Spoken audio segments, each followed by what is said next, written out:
After 5 years of work, scientists in the UK have found a way to create synthetic spider silk that's loaded with antibiotic properties and could help deliver drugs and close open wounds with a decreased risk of infection.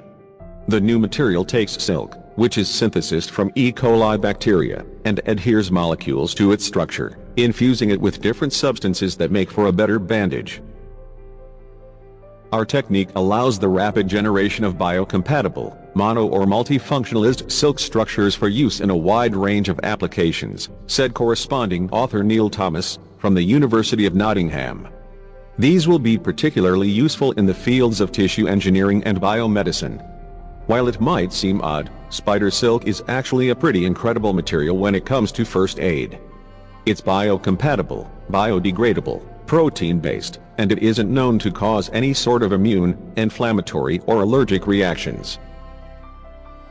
The team says, using spider silk as wound dressing goes all the way back to the time of the ancient Greeks and Romans, who used the material to dress the wounds of soldiers to stop bleeding.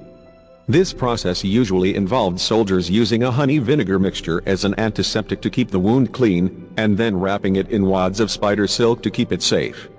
The team basically took this idea and modernized it with new technology. Instead of using real spider silk, they made their own by synthesizing strands from E. coli bacteria in the lab.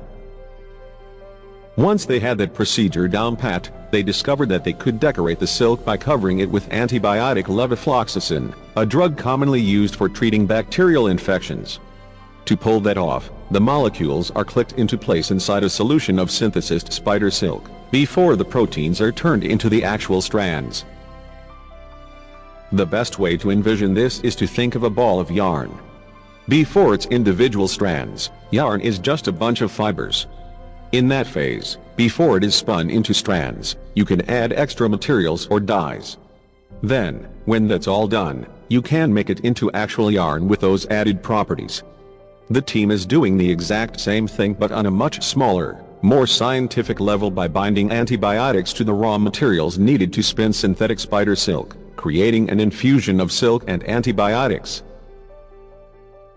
The funny thing is that the team came together by chance.